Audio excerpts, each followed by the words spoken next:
So I'm going to start.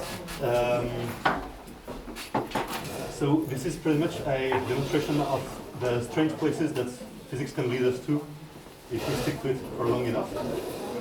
And since I've been given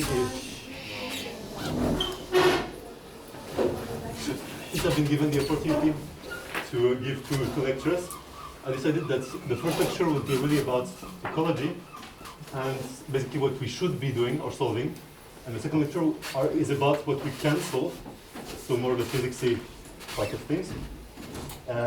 So anyone waiting for calculations, please, recreational calculations, please wait until next time. And so to give you just a few words of context, I guess you have the general picture.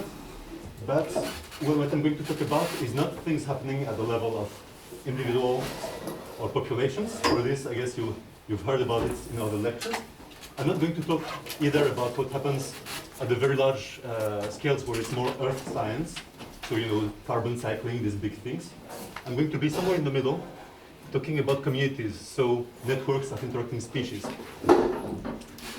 And roughly speaking, there are at least three big questions or axes in this topic. The first one is biodiversity, which you heard a lot about from Sierra. The second one is more of the questions of dynamics, which was quite inspired by physics and mathematics, which is really about, okay, can we understand this kind of temporal trajectories of species communities? And the third one, which is a bit more mysterious to everybody, pretty much, is what they call functioning in ecology, which is basically what do species contribute to the system. So either the kind of role that they have, the kind of big functional groups, what kind of, do they take part in decomposing matter, in recycling matter, in using up energy, these kind of things. And of course, there are lots of transversal questions between these three axes. And what I'm going to try to do is, throughout this lecture, to give you first an idea of where physics or physics-compatible ideas have contributed to really this big picture of community ecology. And I'll use one specific question as a red thread, which is, do communities exhibit collective dynamics, like a flock, or even like a superorganism? And if they don't, then why not? And it's not a recent question, it's a very old question, actually. If you go back 100 years, you already had people fighting in a ring about this, with people like Clemens saying that plant formations, so associations of plants, will grow and mature and die like an organism. So you expect them to really be interdependent and well correlated. Versus people like Gleason saying that every species of plant is a law unto itself. So the only thing that tells us where it is in space or time or environmental conditions is whether it likes this environment and whether it could get there, what kind of spatial fluxes and history of migration got it there. And okay, you could say it's not surprising that there would be big biological debates about what is an organism and especially what is a superorganism. It's a very hot topic. But you could say, at least in physics, from the point of view of a physicist, we kind of know what we mean by collective dynamics. And it's not recent that statistical physicists have come to ecology. It's been at least half a century, if not more. And there's more and more ecological data. So we can ask ourselves, why is this question not solved yet? Why does it remain such a big puzzle? And I would say that it's an interesting question because this puzzle, I really think that it shines a very interesting light on really subtle issues of what is science that we tend to forget more easily in maybe other interdisciplinary fields. So to start more concretely, my plan is going to be very simple. First, about modeling static patterns, and second, about modeling dynamical processes. Concerning static patterns, so the kind of things that you saw a lot in yesterday's lecture, it's pretty much the most extensive type of data that we have in ecology. We have tons of it. It's those static distributions or statistical relationships, and there's no causality in there. It's just regularities of the observed world. And so a classical example, a very popular one, is the species-area relationship, which is, let's say if walking around in the forest for 1 hour, you manage to see 20 species of bird, how long should you walk to see 40? And of course, well, the more abundant species, it's not going to be 2 hours, because very quickly you will see the very abundant species, and then you will have to walk more and more to see the very rare species. And so this kind of curves is the kind of well, it's pretty much the rarefaction curve, the equivalent of the rarefaction curve that Sylvia mentioned. And there are many such patterns studied in ecology, as you could see. So the first thing I would like to say about those static patterns, is they can be a consequence of what you choose to measure and how you summarize it. So they're really not, the observer really has a strong impact on the patterns. So I will start back from this example that Sylvia was showing, of this recent paper by Jacopo Grilli. So to go a bit more in detail, the data here is you have different samples from different communities, and in each community you have the relative abundance of various species. So this sums up to 1 in this direction. And now you can say I'm going to slice and dice this matrix in all sorts of ways, and each one of those ways will create a different pattern. So if I look in this direction, I have the abundance distribution of species within one community. If I look in this direction, it's the abundance distribution of one species across communities. If I take the mean per row, I would have a kind of distribution of mean abundance across many communities. If I take the variance per row and I compare the mean and the variance, I get Taylor's law, which tells you basically how fluctuations relate to the mean. And so, as you can see, all those things, at least in these data sets, which are very different from each other, seem to collapse quite nicely. So what Grilli was suggesting was, you actually don't need very much to describe these data sets. What you need is just to say that the abundance of species I will vary across locations, so along the rows, like a gamma distribution, which is pretty much this kind of combination of power law-ish and exponential. But the mean here for one species across all the environments is log normally distributed. And so you end up with only 3 parameters, this beta, mu, and sigma. You can fit them across the data sets. And you don't get the same values, there is a range of variation, but at least the collapse to the functional form is really good. And if you know that the world is like this, and from this you can derive, for instance, the species area relationship, or many other relationships you could see in nature. So the implication of something like this working is that we can reproduce this data, at least, using only stationary distributions, where we assume that species have different fitnesses, since we gave them log normally distributed means, so they're very different in fitness, but no interactions between them. Each species is just drawn, sampled independently. And in fact, when a species is absent in a community, the prediction here is it's not from it being killed by other species, it's only from undersampling. Somehow its abundance was too low in this community for us to see it. And it's kind of a striking picture that this would even work. It goes against many of our intuitions, non-interacting microbes. And there is this, universal kind of gamma distribution that tells you how a species abundance fluctuates across communities. But there is a subtlety here, and that's really a subtlety of what we chose to measure, because in the data it's relative abundances. So the columns of the data here, of this grid, is summed to 1. So if one species is varying here, it also creates fluctuations in all the other species. And therefore, when we're looking at fluctuations in this direction, how much is it a property of the species that we're looking at? That's not so clear. And so really that's the takeaway for this short first part, which is that on one hand, many patterns that you see in nature, we can hope that they can be condensed as different ways of organizing the same microscopic data. If we figure out what is the right microscopic data, the space of states, microscopically, we can hope to connect lots of different patterns. But on the other hand, we should really be wary of some things being artifacts of how we choose to measure and what we choose to measure.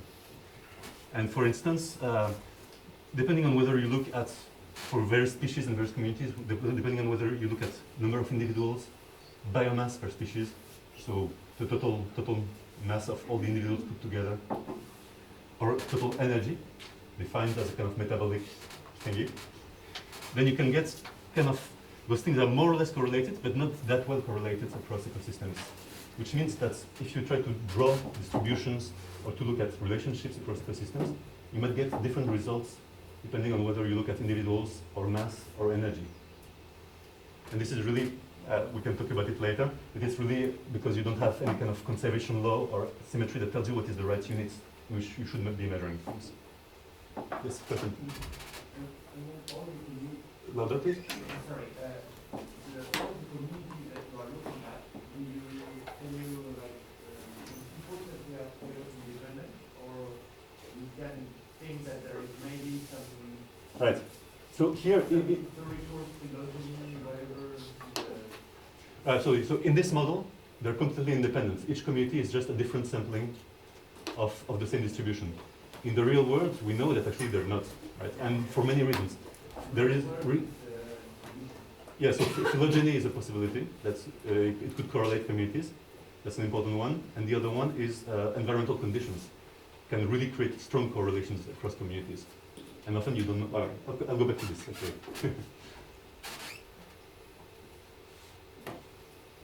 So, okay, keeping this in mind. Now, the second thing that you should understand about static patterns, and I think Sylvia made a good point of it, I'm going to go a bit deeper into that, is that static patterns, they do a poor job of discriminating between models, of telling you what is the right model that you should be looking at. So for instance, in the model we just saw, the species are non-interacting, but they're unequal, they have this normal fitness. So the fact that they're not interacting in the terms of niche things, their niches are completely separated, they're transparent to each other. A completely opposite idea would be that species are actually identical in terms of fitness or whatever you want, but they share a total pool of individuals and energy, so they're interacting with this total pool. And so here the reasoning that you can make is quite simple and nice. So imagine that you have just two bird species, the red and the blue, and you know that you have n individuals in total, but you don't know the number of reds. So if you don't have any information, you could make the informed guess that the probability of any species being red is 1/2. So your prior for the number of reds is basically binomial. But three centuries ago, Laplace proposed another idea, which is if you've already seen a number small n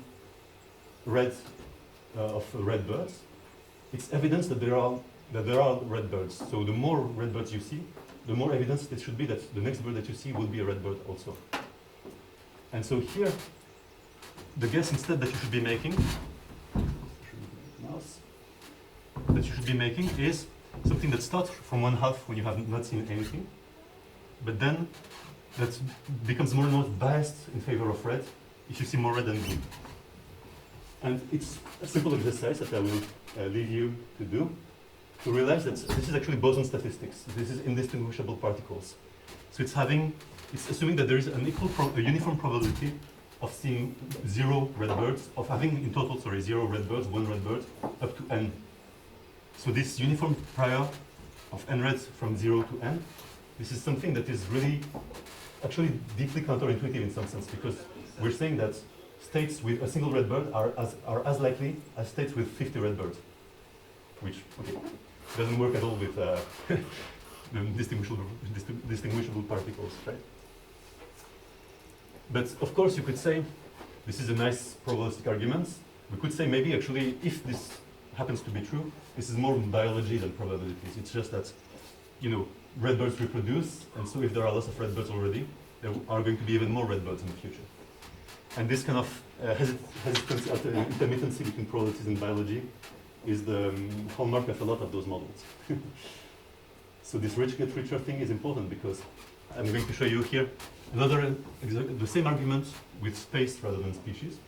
So you have a landscape, you take half of the landscape and you ask, what is the fraction of individuals that you will find in half of the landscape?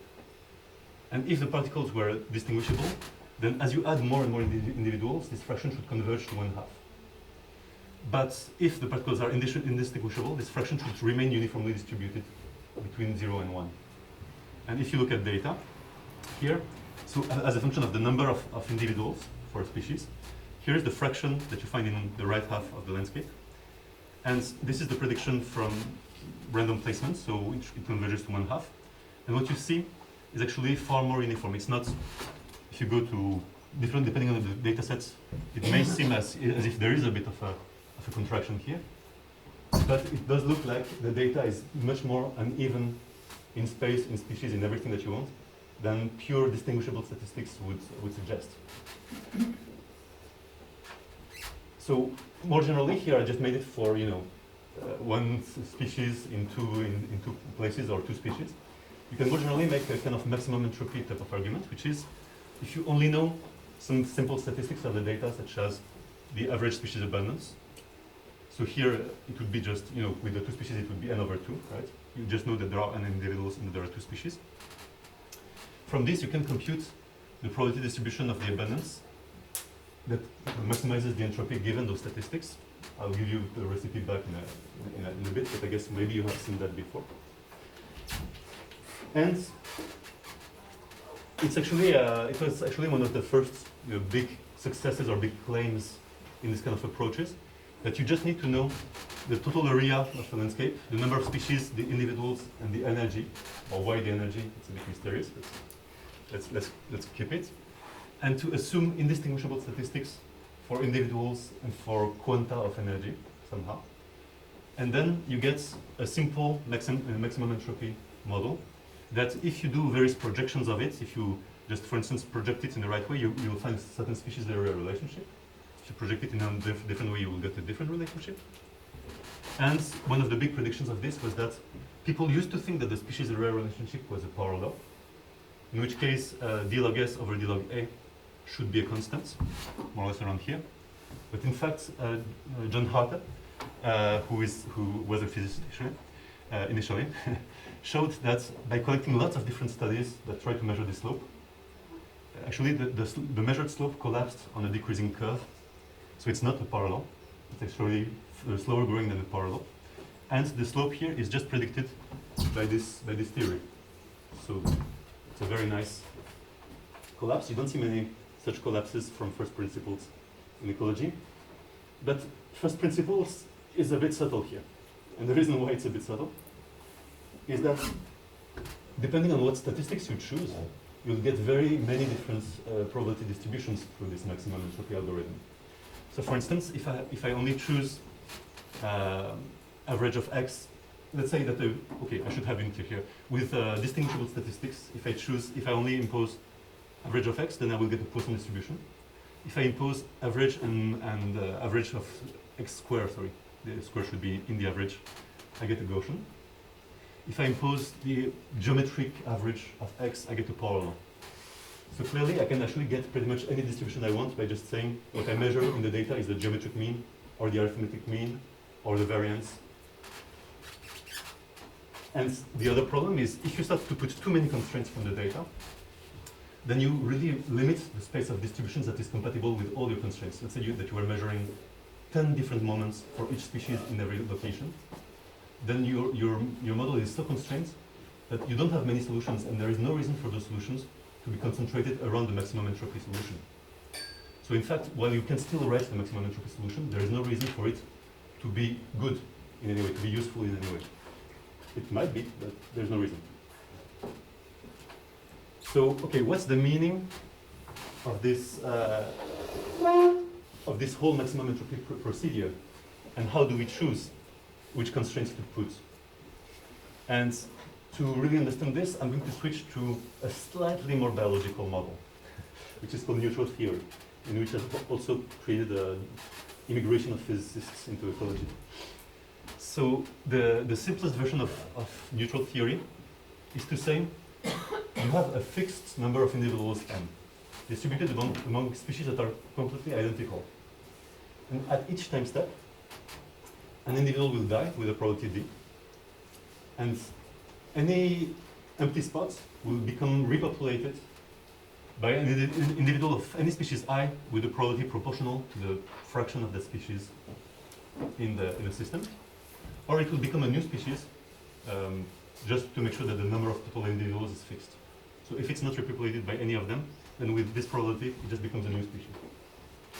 And so you run this thing, you make calculations that are fun, and it's not really hard to show that for x that is small enough compared to n, but big enough compared to 1, your p of x is roughly like this.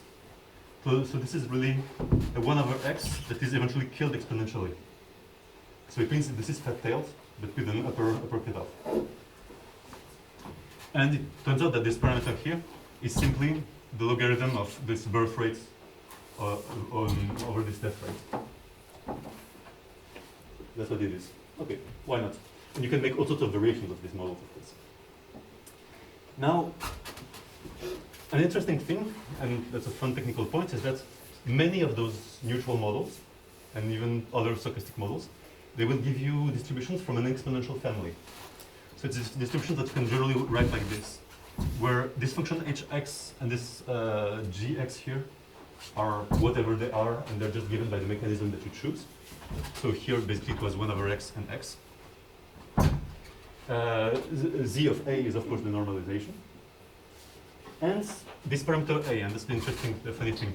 This parameter a, so you could potentially know it from independent measurements, from something else that you know about the system, such as maybe you have measured the birth and death of species, and you plug that in. But if you don't, then you can fit it through maximum likelihood. So you just, try to find the value of a that will give you a zero derivative of your log likelihood. And it turns out to be simply this condition here, that if given this function g of x, I need to have that a is the one that gives us that the log of the z is equal to minus the average of g of x. So if you've done any statistical mechanics, that's not completely unheard of. Of course, here hx does not appear in this formula explicitly, but it will modify the actual value. So it is important, right? And so it's a theorem that for exponential families like this, there's this notion of sufficient statistics, which is that you only need to know the average of this function here to fix a. You don't need to know anything else about the distribution, which is not obvious in itself. So from the previous slides, where you had the law like this, then we can uniquely estimate a from knowing the average of x. So why did I show you this? Because if I go back to maximum entropy, if I knew this average j of x, I could also simply take the maximum entropy prediction. And it's going to look very similar for good reasons. The maximum entropy prediction is going to be a Laplace multiplier, Lagrange multiplier, sorry, a normalization, and here a prior distribution on the states. So this rho of x is what was your initial guess about how the states are distributed. And so, for instance, if you guessed a uniform distribution over over the distribution, sorry, distribute x, like the over how things are distributed, then, sorry, if you choose an undistinguishable prior over the abundances, then you will get a neutral prediction. And if you chose a distinguishable prior, then you will get a Poisson distribution. So really, and the formula here is the same once you have chosen your prior. Matthieu? Yeah. This idea of distinguishable and indistinguishable seems to play a big role. Yeah. And I don't understand why you use that language. Can you Right. help me understand? Right, absolutely.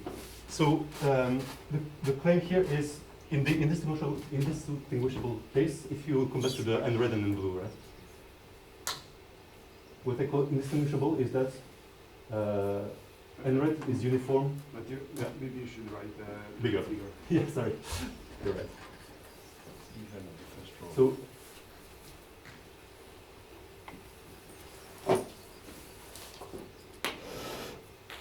okay, this is too small, right?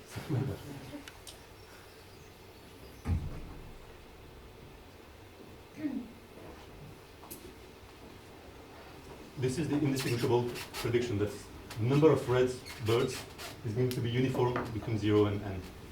So it means that it is as likely to have, if there are 100 birds in total, it's as likely to have 0 birds or red birds as to have 50 red birds as to have 100 red birds, which is not what you would get if you assumed that for each bird you're deciding at random whether it's red or blue. If you were doing that, you would instead get something like this, of course. right? So here it means that what is uniform is not the individual probability of being red or blue, it's the count. So really what I'm saying is that as in bosons, you have a single state with 50 bosons. You don't have all the possible combinations, you don't have all the possible combinations of each particle being in one state or the other, right? Okay? Yeah. Thanks, that's an important point, so thanks for helping me clarifying this. Right. And so yeah, this prior is really important. So the conclusion, if you just, switch quickly from this to this, the little slide dance, you'll see that basically the role of this function hx, which came from the mechanistic assumptions that we make, is here held exactly in the same position with this rho x, which is this probabilistic prior that we make about the world. So really, just like in Laplace's rule, where I told you, maybe we're just making a guess from probabilities, or maybe it's actually biology that tells us that the rich get richer. In the same way here, you can get the exact same results from either something that is biology, some birth-death processes, or just maximum entropy, but with a clever choice of what your macro states are, and what your priors are, and what your constraints are. Because also here, to make those two things equal, I need to choose not something arbitrary here. I need to choose the same thing as the same G as I would have obtained from the mechanistic theory. So what this really means is that all the magic of maximum entropy is hidden in those choices. It's really swept under the rug of the assumptions. It's not clear that maximum entropy is truly more agnostic about the world. Actually, it makes as strong assumptions about the world as your mechanistic model. They're just phrased in a term of uncertainty and knowledge, rather than in terms of mechanisms. And maybe a good way to understand what assumptions we're really making is to compare those maximum entropy models with the mechanistic models. And that's where we can see how the two are biased in some way. Any question about this? So quickly, okay, what's the point of having those models in the first place? Which we would start with if it was an ecology lecture. But, so the point of having such models is first what I mentioned before, that you can use them to connect lots of patterns. And also, what people have been using them for a lot is extrapolating a pattern to make quantitative predictions about the future. So for instance, if you know the species area relationship, and you know that currently the Amazon, let's say, has this much area, you can try to guess how many species will disappear if you cut down half of the Amazon, and that now you're at this area. Of course, the problem with that is that it really assumes that everything else is equal somehow, and we don't know what is the else that is supposed to be equal for this thing to hold. So this would always hold if area is the unique cause of species number. It might hold if there are other causes, but somehow they're being kept constant magically. And there's no reason for it to work if it just turns out that this law is just a correlative statistical law between two observables that has no causality in it, and we have no way of telling those things apart. So a bit of ecology. It turns out that ecologists, they were not very happy about the assumption that all species are identical for some reason. That's kind of invalidated the point of going and looking at them. So the defense that was built was the idea that neutrality just means that average fitness is equal. Species are not identical, but they have on average the same fitness. And this is a very tricky idea that's hard to not make tautological. It does seem there is some evidence in favor of the idea that at a very large scale in the world, fitness is equal in some sense. And the first evidence for this is if you look at how much biomass, how much total biomass there is in very small species like bacteria or very big species like whales. What you see is that the abundance behaves like 1 over the body mass, which means that if you take the total mass, which is the abundance times the individual body mass, the total mass in gigatons of carbon, presumably, the total mass of bacteria is roughly equal to the total mass of fish or whales or those kind of things. So in a sense, it means that bacteria are not losing the competition against whales, and whales are not losing either. Somehow, no matter whether you're a very small thing or a very large thing, you don't seem to be beating the others. There is not a better strategy here. There's a kind of trade-off somehow. Another piece of evidence, which is also quite cute, is the fact that at some point the Americas kind of rejoined this passageway here, became practicable, and animals that had evolved completely separately started moving up and down. And many of those animals fit pretty much the same niche if you think about it in this way. It's like big herbivores, small carnivores, big carnivores. You would guess, okay, if I do this, I should just get half of them to go to death or something like this. In fact, what the fossil record seems to indicate is that many of those species coexisted with each other, with equivalent species, for at least 1 million years. So it means that it's not that easy, in principle, to kill a species, although we're really good at it. But we seem to be doing something new. So the biggest problem with neutrality, with this neutral outlook of identical species and just birth-death process, is not in the statistical patterns, it's in the dynamics. Because this neutral theory, it has a bit of dynamics. I put a birth-death process in there, I put some speciation, creation of new species. Sometimes you will add migration. And it turns out that if you just take the simple neutral theory, the classic model, it predicts very, very long time scales for a species to die out. Because you can think, if you have a very large population, what's the time that it takes for a random walk to go back to zero? It's actually very big. So the next step is really to go to a full dynamical outlook and to see neutrality as a special case, as a special point in a broader scale, type of model. So takeaways of this first part. The static patterns, they're the easiest to observe, and we have lots of data about them, but they don't do a very good job of discriminating between models, because in physics we like universality, we love universality, but the more universal a pattern is, the less information it contains about what is actually happening. And so we have no clue at all at this stage if anything is collective in here, if there's any kind of collective dynamics. It's not clear how much we can extrapolate to new situations. And the only thing that we know for sure is that the data is very uneven in some ways, so there is some kind of rich get richer mechanism that holds even at very large scales, though it's also somehow magically limited to allow things to coexist for a long time. So there are lots of subtle things we could do to better constrain even those static models. We could look at more and more patterns together. We could try to look at joint distributions rather than single particle distributions, and they do better. But really, at this stage, let's go to dynamics. And so the big problem with modeling ecological dynamics rather than statics is that now the number of universal empirical facts I can count on no hand at all. Instead, what you have is lots and lots of small pieces of evidence that you have to assemble like a monk in the Middle Ages. And I'm not among it, not so far. So the sources of evidence that you have are time series from observations, but you have no idea what is causing them. Experiments where you choose which species you put together, and experiments where you take a community that exists and you perturb it in some way. Sorry. So if you want to model this, and we'll do a bit more of modeling next time, but if you want to model this, there are 4 obvious ingredients that you could put in your model. The first one is spatial fluxes. Second one is what happens within a structure, species. Sorry. What happens within a structure? So what happens within a species? So the structure of sizes, of ages, and so on and so forth. Also, species interactions and environmental drivers. And I'm going to focus on the last 2. Because I really wanted to know whether we can say anything about collective behavior, right? That's my topic for today. And those are the most important players here, potentially.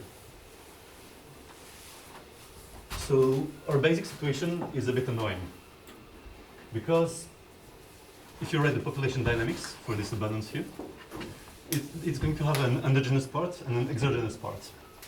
And basically this function here is certainly nonlinear and we don't know it, and we don't know the interactions. These factors here, E, which are the environmental factors driving the system, we don't know how many there are, and we're sure that they're correlated temporally and spatially. There's no doubt about that. and this transfer matrix W, which tells you how one factor will affect, one factor J will affect the species I. It's settled, we don't know it either, even experimental data is very hard to use here. And for sure it will create correlations between species, because species that have similar lives, let's say species that like the cold temperatures, for sure they will respond in correlated ways to fluctuations of temperature. So when we see correlations, there's no way of telling whether it's in principle, whether it's from endogenous or exogenous reasons.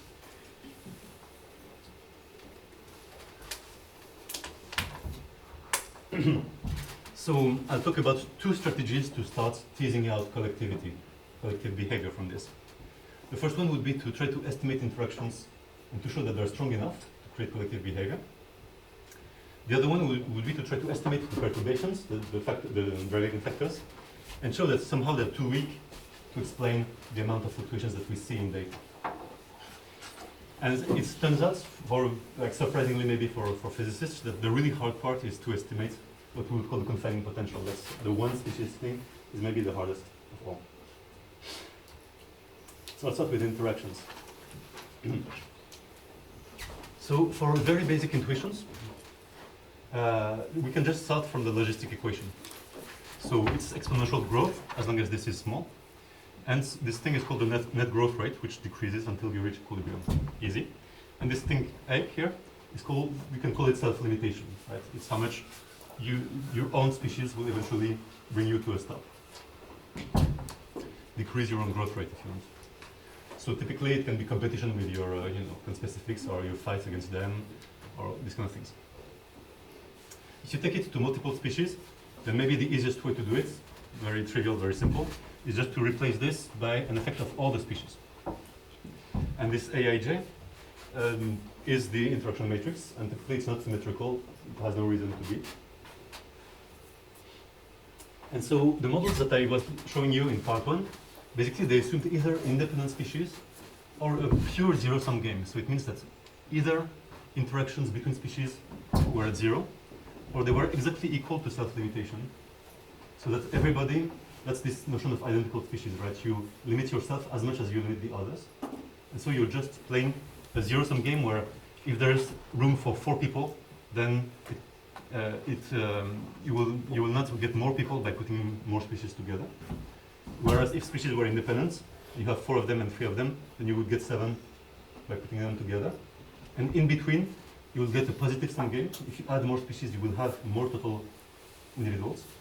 So this biodiversity, total biomass relationships that Sylvia was showing, where total biomass increases with the number of species, it suggests that we're somewhere here, at least some of the time. And if your competition with others was larger than your self-limitation, then typically what happens is that you kill the others. You limit yourself less than you limit the others, so you kill them first before you reach your own equilibrium. And so maybe the intuition here is that the larger this interaction with others over your own self-limitation, then the smaller the fitness differences between species that are allowed if you want species to coexist. So if you're exactly at the zero-sum game, the only way for species to coexist is to have equal fitness. And it's really this critical point of neutrality where things have to be very, essentially really, really equal. Well, I was asking at the beginning to if someone defined what was fitness, because I heard a lot about this and I wasn't sure I missed it from yesterday's lecture. Right, now. It seems how much you reproduce, as you were saying, or how much you kill others? So fitness is one of those things where it's a word that is very successful because everybody will say something different, will mean something different by it. Okay. So if you go to someone doing population genetics, maybe, fitness might be the immediate number of offspring that you have. Okay. But in fact, if you have someone who is doing competition experiments, that fitness will be, will you win the competition? And that's not the same thing. Okay. That's not actually the same thing. And if you think about it a bit more, then really fitness should be, maybe the one way I like to define it is just, it's something that depends on your time horizon. Basically, if I'm alive today, will I still be alive tomorrow? That's fitness at t+1. Will I still be alive in 100 years? That's at t+, Okay. But it's not it's a very ill-defined thing. Okay. Typically, let's say it's something like what makes you win competition. you know. I figure that since this is all recorded, I'm going to be killed by colleagues for that, but no. Small fitness. Yeah. So, if we had those values of Aij and Aii, we could, in principle, check if they're strong enough for collective behavior. I mean, if the Aij are strong enough. And there is a simple way of seeing it, which is pretty much something that I think Jean-Philippe was also showing in equivalent terms, which is if you normalize everything by self-limitation, so they have to not be zero, obviously, at equilibrium, you just get this very simple equation, which is basically a linear equation. And it involves the inverse of this matrix here. If you expand the inverse, you will get something like this, which is basically saying that your abundances at equilibrium, they're determined by longer and longer paths connecting to the carrying capacities here, what you call carrying capacities, so abundances when alone of other species. The only idea that you need to have here is that just that it's a series expansion in more and more remote interactions. And so, of course, the convergence of this series, it depends on the spectral radius of this matrix. So if I call phi the spectral radius here, as long as it's less than 1, the series will converge. The smaller it is, the more it's only like direct interactions that will matter, and you have nothing collective. If it's more than 1, then the contribution of higher and higher orders actually diverges. And so all the paths that matter are long paths in some sense. Of course, it will only really mean collectivity if you don't have localization of the associated eigenvectors. But at least it's a simple rule of thumb to expect that there should be something, that there could be something collective. And since, of course, alpha is divided by self-limitation, the more self-limiting you are, the less collective the general behavior. Like the one loops become more and more important compared to the larger loops. That's fairly intuitive. So now, how do you actually go and measure interactions? How do you approach that? In physics, we would like to think of interaction networks. We are used to that. But in fact, the way that was dominant for a long time in ecology was this niche-based view, where different species, they fill different roles, and the interactions are completely determined by which role you fill. So for instance, the flamingos will compete against other flamingos. They will not compete against ducks so much. And in principle, those two viewpoints are compatible. You could express a niche structure into a network. But in fact, from a sociology of science point of view, they have really influenced people to go into very different intuitions. So typically, the network view, it pushes people towards phenomenological notions of interactions. You just somehow observe or infer interactions and their strength. Whereas the niche-based view is much more mechanistic. You try to compute interactions from other things that you could measure, such as the length of your neck or whatever. Networks, they push you towards more high-dimensional intuitions. You think that the structure, the precise structure of the network cannot matter. It's only like aggregate statistics that will really matter. The niche view will push you much more towards low-dimensional intuitions. So there are much fewer roles than there are species. And because there are much fewer roles, then the precise details of how those roles interact is very important. And if you don't get those details right, then you're really saying something wrong about the world. And of course, maybe a third point is that the network view is very open-ended.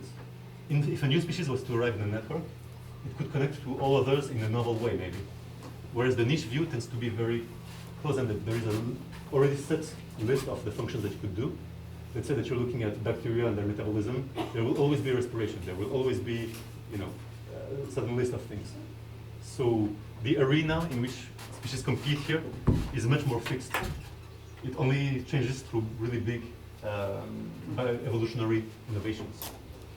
So maybe the day there was the first predator, there was a new set of niches opening, but before that it was all the same game for all the species. So a quick idea of how we can translate this niche idea into models is that basically we say that species compete less with others because they don't feel the same niche. So we can represent this like this. We have a trait axis, which can be your body size or your neck length or your foot source or something like this.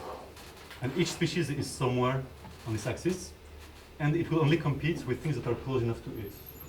So you have the overlap between what really you're doing is going to determine your competition. And you can express it in a simple way for discrete or continuous resources, which is just this structure here. Basically saying that your interactions are just the overlap between what you eat and what the other eats. And of course, by construction, your interaction with others here is always at most the same as your interaction with yourself if you have complete overlap. It's a very, very well-studied model, lots of nice work. And of course, it might remind you of neural networks.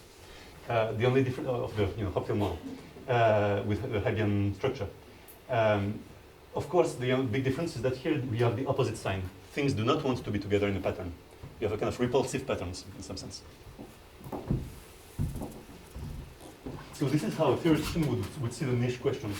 Problem is, this is not at all how empirical ecologists would see the niche question. Because for them, the niche thing is really not about this arbitrary generic trait axis. It's really about very low-dimensional, non-generic properties where you try to figure out what are the meaningful traits that explain what you see in your system. So for instance, people trying to put species on a kind of trade-off surface between a few traits. Here this is plants, and some plants are better at growing fast, some are better at surviving longer, these kind of things. Here this is what Sylvia was showing, that you have a small number of important functions. And I should just note in parentheses that if this is true, if really generically you find that species end up on trade-off surfaces in low dimension, it says something, I have no idea what it is, but it says something very strong about evolution. That somehow evolution always ends up in a corner where it plays a low dimensional game. Why should it be true? I don't know. And I don't think anyone has quantified this properly. The problem, honestly, is that those trait approaches, they make lots of nice a posteriori analysis of things, but I've almost never seen them a priori predict how strong competition is going to be between two species. Like when people actually measure traits of one bacteria, traits of another bacteria, and manage to predict competition between those two bacteria, it makes a Nature paper. That's where we are. I'll do a small deviation through food webs, because so far I've been talking about splitting energy or splitting resources between species, but this ignores the fact that your resources are species, and you can be a resource for other species. So actually, you are the niche for other species, right? So here it's a big open question, more or less open question. Yeah, very, very open question. Can we ignore the fact that competition happens through other species, through other functional groups, trophic levels, your predators, your prey? It's all sorts of technical terms to say species that are very different from you. And also, when we're talking about this, equal fitness, large-scale energy splitting, or something like this, among different size classes, I was completely ignoring the fact that some of those classes eat others, some parasitize others. So it's a bit weird to say that actually I'm competing with my prey and my predators for the total amount of energy in the world. It seems like there's something strange. Of course, you could question whether it makes sense to put together in a dynamical model species when some are 20 orders of magnitude larger than others and go on a 5 orders of magnitude slower in their time scales. It's, spin glasses are heterogeneous, but nothing like this. It's a whole other level. Oh, okay, maybe debatable.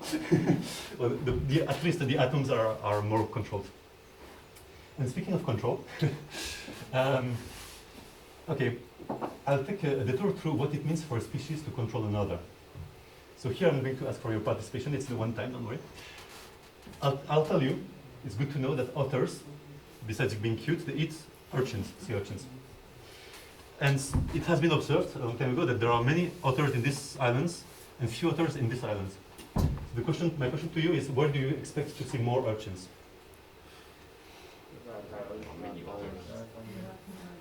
Okay, so please, who thinks that it will be in Rat Islands? Okay, who thinks that it will be in Adak Islands? Okay, So it turns out that in this example, the ADA calendars are right. You don't see much food where you have many predators, because the predators are depleting the food. Of course, you could make the opposite argument. It's where there is lots of food that you should see many predators. And both are right. Both could be right. Both are different regimes of the same dynamics. Right?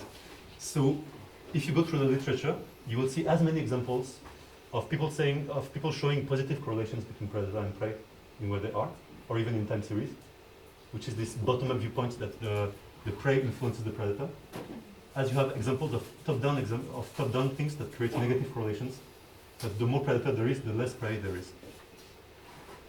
And the general conclusion is no one has any idea when you will be in one situation or the other. Like you have meta-analysis after meta-analysis trying to say why or when, and we still don't know. Why is this important? So, first of all, if you start from the very original Locke-Volterra model, the one that does predator-prey cycles, it's a model without self-limitation. So it just writes simply like this. And what you notice is that it's the equation for N1 that fixes the equilibrium for N2. And it's the equation for N2 that fixes the equilibrium for N1. So really, each species is controlling the equilibrium of the other. Of course, it's not a fixed equilibrium, it's not a stable equilibrium here, but the idea generalizes. So the equation that controls the balance of the other is not its own equation. If you want it to be its own equation, then you would need to put back some self-limitation. So if you do put back some self-limitation, you end up with 4 different scenarios. The scenario where self-limitation is very small here, so each one controls the other. And that's when you get cycles, because at first the predator will strongly deplete the prey, and then the prey strongly impacts the predator. So you get cycles because one controls the other. If they both self-limit very strongly, then each controls its own, abundance mainly, and you get something very stable, no cycles, nothing. Or you could have both controlled by the resource, or both controlled by the predator, in principle. And, sorry. This is true at the level of species, but also maybe at the level of whole classes. It's also true, you have equivalents in economics. I don't know if you heard about the notion of a commodity, but basically, is it the buyers who control the price or the sellers who control the price? Under which conditions are the sellers just setting whatever price they want and the buyers will have to go and, okay, take my money, or the opposite? So, what is the kind of dynamics that you had in case B and C? Typically, you will not get cycles because the prey impacts the predator a lot, but there is no feedback. I mean, if you go far enough, there is no feedback. Concretely, they're on the line between a very stable thing and a very unstable thing. Anywhere on this line has, small fluctuations could shape things. So this brings me to, okay, what prevents you from integrating other species away and just saying I'm competing with other plants and I can neglect the fact that there are insects eating me or there are worms in the soil or everything? Well, it's that you can actually compete both through your prey, which is intuitive, but also through your predators, which is less intuitive.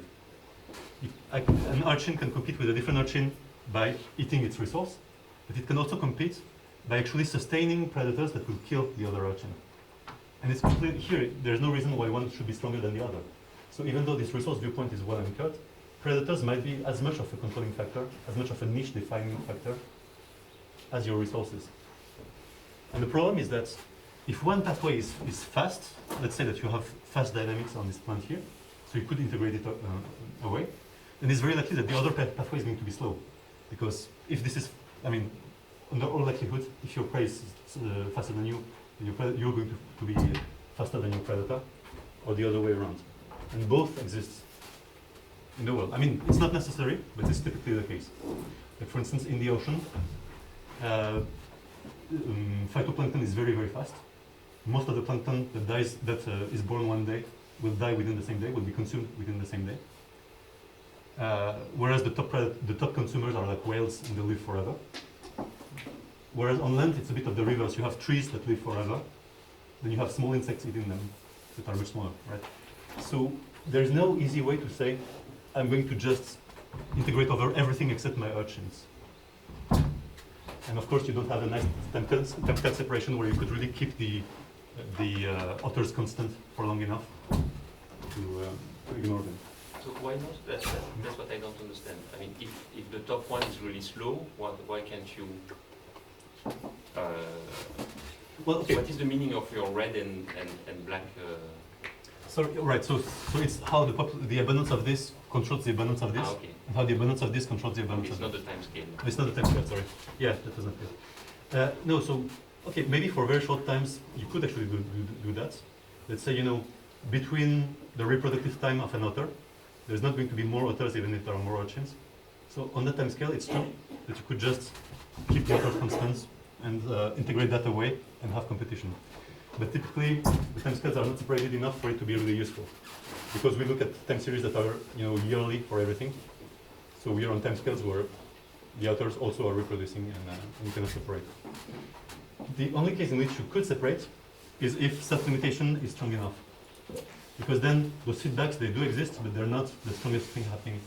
They're not the one really setting the dynamics that strongly. So this self-limitation thing, this confining potential at the level of a single species, we're starting to see that it's going to be really important to know what it is if you want to say anything about ecological dynamics. So I would spare you the whole details of how people try to measure it or even explain it. There has been like a century of people trying to explain self-limitation through process of mechanisms. So you have direct mechanisms such as territoriality, like when a lion fights another lion, it's clearly not doing something that is efficient from the point of view of just eating and reproducing. So it's clearly limiting the population of lions in a way that might be selected for socially or sexually or whatever you want, but that is actually counterproductive from the point of view of demographic increase, and therefore that will appear as a kind of self-limitation term in your population dynamics. You have all sorts of things. There are lots of cannibalism, lots of self-toxicity, all sorts of weird things. And then you have indirect things, so things that do happen through other species.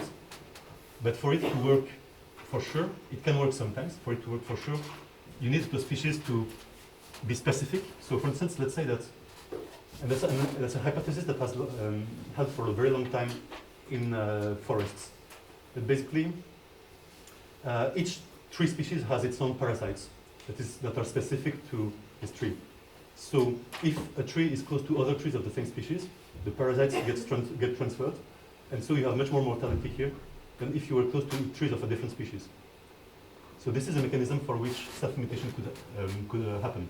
But if the parasites were not specific, if the parasites could also infect the other trees, then actually this would not be self-limitation, it would be competition. That you would as strongly impact the other species as you impact yourself. And so it would not be stabilizing. The other thing is, of course, you need some kind of time-scale separation. You need those parasites to be quick, and parasites are a good example of this because typically they're much quicker than your tree.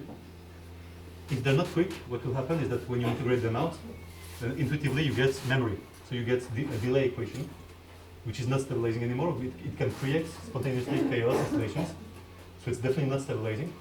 It might hinder or help coexistence. Both are possible, but at least it's clearly not stabilizing. So the problem with self-limitation is there are too many explanations. Many people have tried to push one explanation over the others. There's just too many of them. So I would say it's a bit like friction in physics. You don't want to know what is happening when you have friction, most of the time. I mean, some people like it. Twist it around. It's just this kind of effective thing that results from many, many things happening. Or I had a colleague who called it the dark matter of ecology. You really don't want or don't know what it is, but you see it through the fact that the dynamics require you to put a number here that is not zero, somehow. So, if you treat it phenomenologically, and that's the last thing I have to say about interactions, there's a problem because this network viewpoint, it has been very well developed for the structure of interaction networks of, let's say, predation, parasites, pollination networks. There's lots of nice work about the structure, just this, is there or not an interaction? But what values, what strength you should put on the interactions,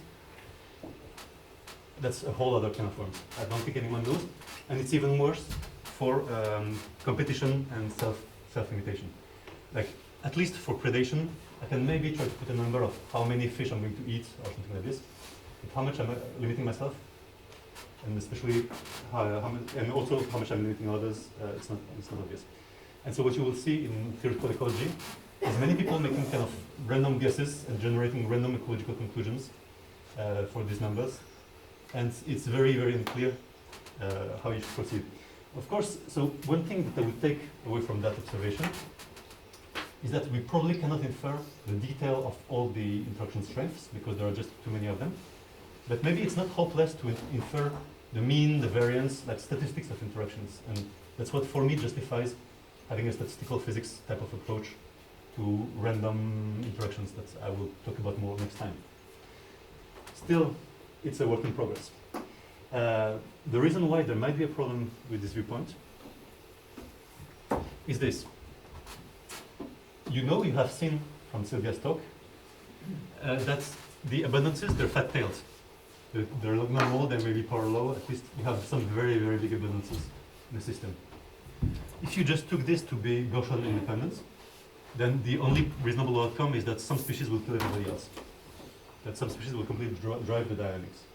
If you want to avoid that, okay, so actually it asks a question. It asks the question of, is it really true that somehow all species are competing in the same terms and some are really winning, and those that are rare, they just survive by chance in very remote areas and somehow they manage to stay there for long enough? Or are we not looking at the right variables? Is this notion that the variables are fat-tailed just means that we're not looking at the right things? And if we were looking at the right things, then we would discover that actually rare species they punch above their weight. They're able to stay in the ring with abundant species because somehow abundant species compete less against the others and rare species compete more against the others compared to their abundance, or something like this. Is this more or less okay? So you mean in this case, in the second point, the AIJ wouldn't be Gaussian? They wouldn't be IID at least. Okay. They would have to be somehow correlated with the ends to kind of allow the rare to survive against the abundance. And so a very simple way of thinking about it is, well, that's precisely what I said, is that imagine that you don't have the right variables, but that's, you're still in a nice situation where the right variable is just, So yeah, right. again the question, so Yeah. the difference between the 2 points that you said before, Yeah, would it be that in one case, if you do the same, if you could do an experiment, you would see different rare species in 2 different experiments, and in the other case, you would always see Right. the same rare species. that's a good one. Yeah, that's a good example of what you could hope for. Yeah. I mean, it might be that even in the first case, the same rare species manage to survive, but they survive by somehow escaping interaction. By, maybe they rely on very rare environmental fluctuations or something, and then they go into a dormant state and they just huddle and try to survive or something like that. But I think what you suggested would be a good way of, at least a good, thinking about it. So, just imagine that, okay, what matters is not abundance, but let's say total body mass, total biomass, because imagine that you're just looking at abundances, and you have in your matrix, you have some trees, and you have some grasses. And clearly, one individual of grass is not going to fight like one individual of tree. But it might be reasonable to say that 1 kilo of grass will fight like 1 kilo of tree. So maybe there is a rescaling like this, that could be mass, or that could be something else, that gives you the right dynamical variables in which you really have species more equal in some sense. So it's very easy to see that if you do this rescaling, then what you'll get is that in these new variables, you still have a local equation, but you have changed your interaction matrix to one that has just this kind of restretching. And so maybe if in the original situation your matrix looked very structured, in the new situation it's going to be almost uniform, quite uniform. And so I think that's really the game that we should be playing if we want to do stat mech on these things, is trying to find what's the right variables under which the interactions are the least skewed, the least really structured, so that in a sense we're really talking in equal terms between the species, or the most equal possible. Not equal, but at least more equal. And it's not an easy game with data. So I'm going to bypass this game, but just tell you that we played this game with at least some data. There are a few experiments, not that many, that are clean enough and few species enough that you can really infer the whole matrix and that you can believe those numbers. And when I say that you believe those numbers, it's that you infer them from certain combination of plants. You use them to predict what happens in other combination of plants, and it does work. So just believe me on that for now. If you do that, in those few experiments, what you will see is that typically the interaction rescaled by the self-mutation is going to be between 0 and 1. It could actually be larger than 1, but it's rare. It's typically less than 1, so it's not neutral, but it's still very much of order 1. So those interactions, they're quite comparable. They're maybe, 0.3 on average or something like this. So the conclusion of this would be, by the argument I made before, is that if you start adding many of those species, there's no doubt that you should see collective phenomena. If enough of them can survive, it would seem very, very likely that we would see collective phenomena, and also a macroscopic fraction of extinctions. So we should definitely not see independent species. But okay. Why don't we see those collective phenomena, or why are they not obvious? Why don't we see them like glaring in our face? And there are two options. One option is a question of scale, because this is happening over 1 square meter, here this experiment. Another option is that it's the perturbations from the environment that are somehow killing this thing. So for the scale thing, well, in nature, clearly effective interactions, they're scale dependent, because if you go at the size of one plant, then there's only one plant that can live here. So you have competitive exclusion, like complete competitive exclusion. If you go to the scale of a whole island or continent, you see things coexisting for very, very long times. So some people, actually lots of people, try to argue that at the larger scales, interactions are irrelevant, at least in the sense of in the sense of normal language, and maybe vaguely in the sense of RG. I don't know. So, for instance, when in the first model that we saw, independent sampling of species in those microbiomes, that could be something that might become relevant at very large scales. But the problem is, as far as I know, no one has ever shown empirically this decay of competition with scale of the system. And no one has given a clear quantitative argument for why it would actually decay, because if the abundant species could go everywhere, and since they're abundant, they should go even more everywhere, then they should go everywhere and kill everybody. Like it's not that even if the environment, like how much of an environmental perturbation do you need to confine the very, very abundant species in their own little space? It's not obvious. So the other explanation potentially is that the whole equilibrium viewpoints is moot, or is only correct effectively once you integrate over some very, very out of equilibrium things. And of course, sorry, by equilibrium here I mean fixed point. I don't mean equilibrium in any subtle sense. So, no.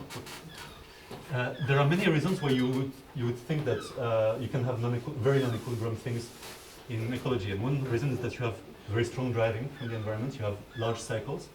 You have lots of stochastic or chaotic or whatever you want phenomena, and you have this dramatic spatial heterogeneity that somehow manages to be quenched enough that species stay in a place for a long, long time. So if you look at 2 time series here, from data that I just grabbed a few days ago, actually. This is from the same data used by Greeley. And this is for one species fluctuations over time, over 400 days. You have 2 orders of magnitude of fluctuations here. This is fluctuations for a plant experiment where it's replicas of the same species alone in supposedly more or less the same conditions over 15 years. And you have 1 order of magnitude of fluctuations there also. So, like you're a farmer and you plant your fields, and one day like 1 year you will have 10 times more than some other years. And that's how life is, and that's why it sucks to be a farmer. But of course, our ability to model this is going to really depend on whether it's some kind of stationary non-equilibrium process, or whether it's actually very long transients. And some people, like Hastings, have argued that actually what we might be seeing in ecology is very, very long transients. So this is our vole cycles, vole are little, mouse-like animals, fish biomass, all sorts of things. They seem to have trajectories that, if you look at certain metrics, maybe they're long transients, or maybe there's something else. It's a hard game. So I'm going to talk to you about one very clearly transient process. And this process is invasions. And it's a process that people have been studying for a long while, but the general outcome of invasion biology is that no one can predict anything. One of the people who tried to predict something came up with this tens rule. So it's this claim that of all the species that manage to escape their original ecosystem, 1 in 10 will manage to reach a new place. 1 in 10 of those that reach a new place will manage to really establish a small population there. 1 in 10 of those will actually grow to a significant abundance. And 1 in 10 of those will actually have large impact on the ecosystem. Do you believe that or not? Should you believe that or not? I don't know. There are 10,000 articles about whether you should or not. But at least the fact that someone could come up with this rule, it gives you an idea of the kind of fat tail process that we're talking about and the kind of successive steps that are to be taken. Another very intriguing aspect quantitatively is that a front of species invasion, it can move up to 100 kilometers a year. It's really, really fast. Yet, sometimes invasions that had not happened before we brought those species, they might not have happened for hundreds of thousands of years. So this is a bit hard to reconcile, right? Once the invasion starts, it's going to be going like crazy. But if it doesn't start, then it can stay not starting for like millions of generations potentially. It's absurd in terms of, okay, you can tell me earthquakes, power laws, and so on and so forth, maybe. But trying to put real numbers on this is not numbers that make sense on this is not an easy exercise. Likewise, you have species that survive together for hundreds of thousands of years and go extinct as soon as one new invader arrives. What does that imply about their interaction parameters, about the structure of the ecosystem? I still don't know, but it does say something. Of course, like a lot of those things are caused by humans, and you could argue that humans being a species, clearly it's a very, very weird process that we're talking about. Like fitness equalization is not a trivial thing because we are covering half of the Earth. Let's stop. So I'm just gave you this kind of puzzle. I'm going to leave it aside and not touch it forever.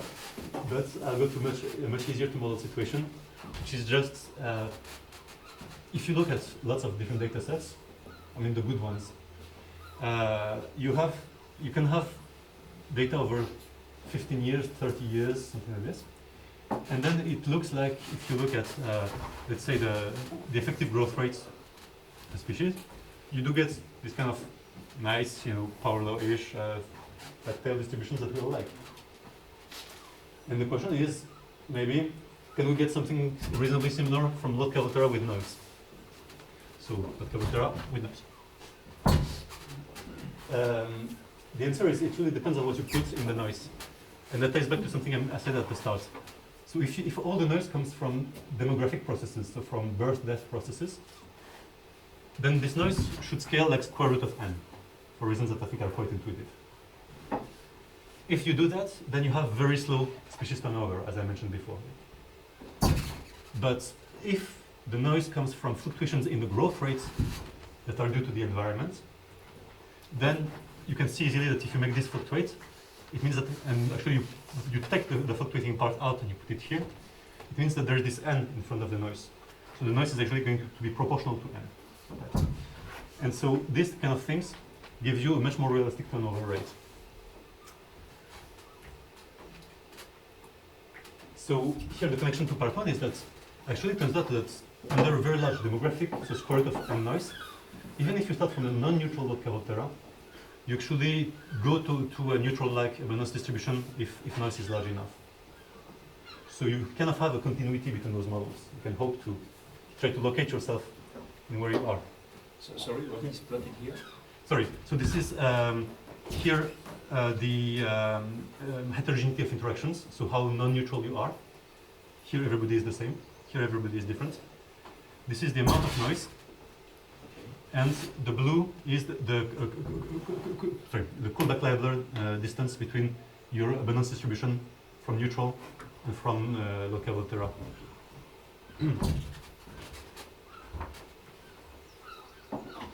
And if instead you had put environmental noise, then, for instance, people have shown that you get those gamma abundance fluctuations that seem to appear with caveats in the region. Yeah?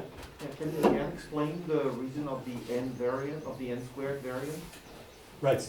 So basically the idea is that imagine that instead of having something that comes from birth death, you have something that comes from the environment changing your growth rate here. So what it means is that it affects species disproportionately, disproportionately in a sense. Like it doesn't affect individuals equally. It affects species really at the level of the population somehow. Right. Clear? Richard? Yeah. Here you just said that I'm not sure if the bottom one is experiments or No, simulation. this is models only. Models. So what you seem to say is that the environmental noise seems more realistic compared to the Yeah. demographic noise. I'm going to show something that goes in that direction. But probably, actually, and for reasons that you can kind of intuit, it's very likely that, okay, you have both, and depending on whether you're looking at birds or bacteria, one is going to dominate or the other. Okay. So for instance, actually, it has been argued that for bird species, the turnover that you get here is kind of realistic, because how many birds are there? I mean, yeah, actually migrating birds, I think, also can. But for other species, it doesn't, for many species, it doesn't work. Also, for the turnover rate and so on, modeling the environment in this way is probably the easiest way to do, but also there is the effect of the seasonality, space, and so on that I don't know how that will be changed. Right. So, questions of whether it's noise, like the environment is noise or cycles, for instance, is, and how much it matters and so on and so forth, are one of the big questions. Maybe I'll come back to you. Yeah, actually, I don't have a very good answer to say. Like, if you want to have realistic things, typically you need to put the cycles also. Like, you know, winter, summer is a super huge one. If you go to the tundra and you look at the community in winter or summer, you're definitely not seeing the same thing. So this is important. It's really a question, yeah, what is the role, in a sense, in what you see at the large, in those static patterns? What is the role of this kind of maybe quenched thing of, or I don't know, maybe the static part of how different the environments are from one place to another, the noise part and the spectral part, and the relative weights of those three, no one really knows. So, right. yeah. So in this case, when you put the large demographic noise, you put small immigration, or what we would... Let me remember what they do. No, yeah, I mean, I think there's always, yeah, in those models there's always small immigration. Yeah. Yeah.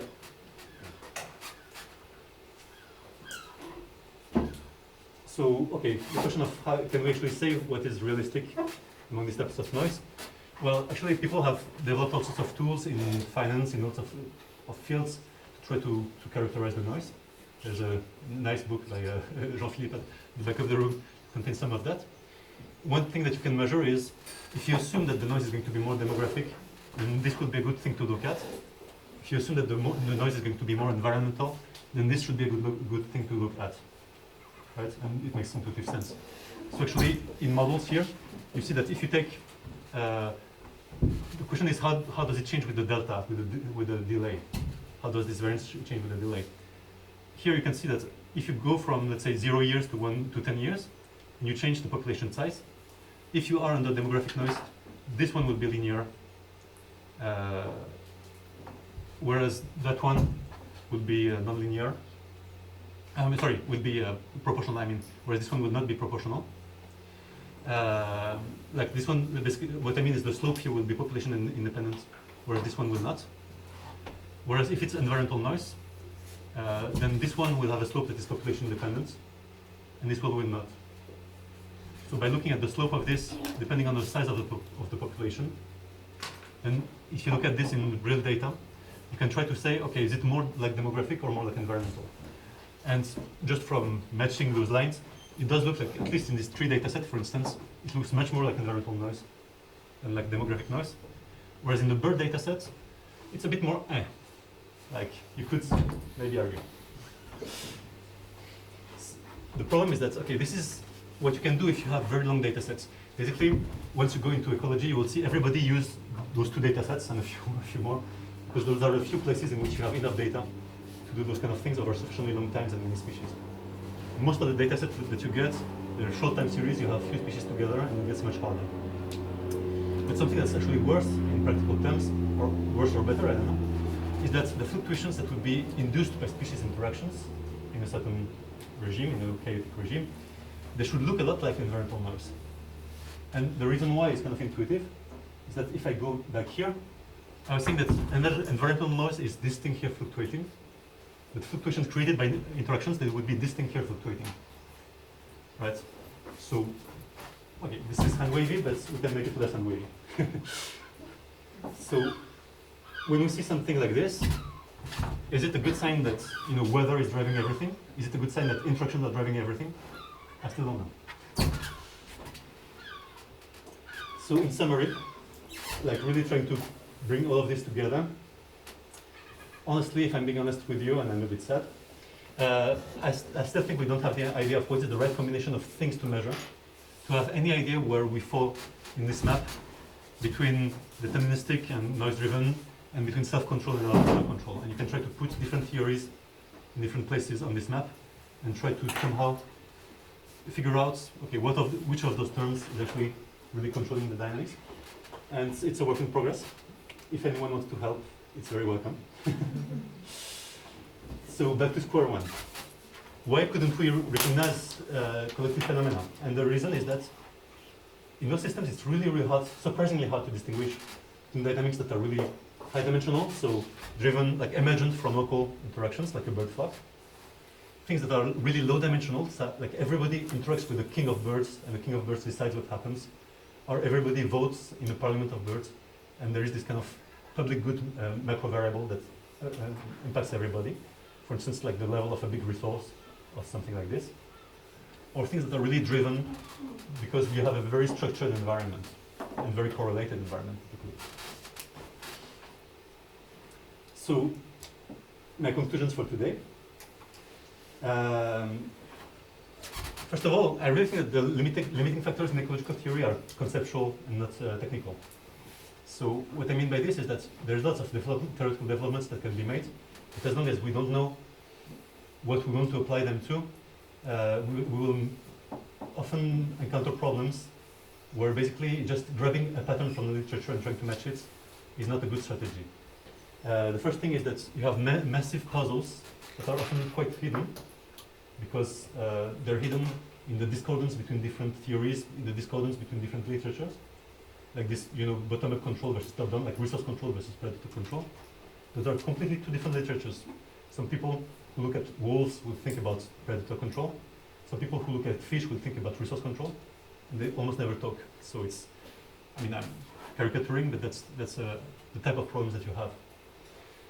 Data is a problem. But really, I think the bigger problem is that we don't know what is the right thing to go and measure in the data. So many of the data that we have, there is some good data, but we don't necessarily know. It's not necessarily the data that we would need to tell apart those theories. So I think that theory should really propose just the right set of things to measure that would be robust to model details, because we don't want to commit to a too specific model, but would also be able to discriminate between big processes. And so I think that's the path to triumph will require really a list of what are all the patterns that our theory should fit quantitatively somehow. A very broad view of different models as basically different limits of the same underlying thing. And a sense of what should be universal and what should be system specific. And it's actually a subtle question, because if you've done hydrodynamics, let's say, okay, you always take Navier-Stokes, and that's universal. But the coefficients and the functional form that you put in there, they're not universal, and they should not be. And here it seems reasonable to think that this is what should be universal or what should be specific, but it's not that trivial. And my guess, my informed guess, is that it's those problems are very, very apparent in ecology, but I do think that they apply in other complex systems where maybe they're easier to hide in big data. But I do think that they're important. So my conclusion in 1 minute is, okay, why? Next time we'll talk about physics, staying in physics, but if you ever want to work in ecology, which you could do potentially, I don't know if I recommend it, but I enjoy it. The things I think that we can really try to do to learn and to bring is asking quite big questions, making Fermi estimates. I think it's much more important to be a good Fermi type physicist than to be a good loop loop expansion calculating person, although both are useful. At least in ecology, it's more important immediately. And what we can really bring is different conceptual ways of approaching the world. And as an example, I'll leave you with this, one of my favorite physics things in ecology, from Ken Hassler-Anderson, who basically managed with simple scaling laws of how various things depend on your body size. Let's say, how big enough should you be in the ocean before it's worthwhile to try to regulate your body temperature? If you're too small, you cannot regulate your body temperature, it's not worthwhile. If you're big enough, it becomes useful. Should you try to just to swim, or should you just be carried around by Brownian motion or by viscous things? That also depends on your scale. Should you try to sense your environment through chemical indicators, through vision, or through sonar? That's also controlled by your scale. And all those are simple power laws for which you can make really simple arguments. And they really give you, by combining those various things, they really give you the transitions between all the big types of organisms in the ocean. When is it worthwhile being a bacteria, being a plankton, being a fish, like being a small krill, being a fish, or being a aquatic mammal? Those things are all transitions that actually are well predicted by this. And so I think that's the kind of physics that we need to bring more. And with this, well, thank you for your attention.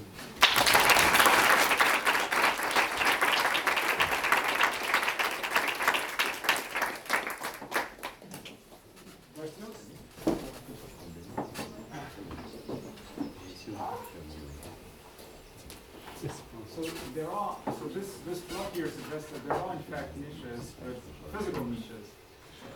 Niches that, yes, absolutely. Right? So this is a plot of niches. Yeah, it is. So the thing is, and that's actually one of the big issues is, so there are instances in which you can really think like this. Another example of a thing where you have a really physical or chemical niche is you have bacterial communities where basically you have a redox process, and for every stage of the redox process you have a different type of bacteria that are there to do this stage of the process. So it's really a physical-chemical niche. The problem is, this is a very low-dimensional type of explanation, and a very specific. You have to know that it's size. You have to know that it's redox. So the whole fight, the whole puzzle in ecology is how do you reconcile these very low-dimensional things, where indeed biology seems to be hitting the boundaries of physics or chemistry, with the much more high-dimensional perspective of you have millions of species, they all have different interactions, and these kind of things.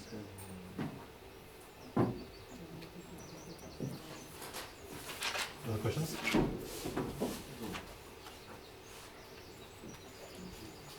If not, there will be a Q&A, I guess.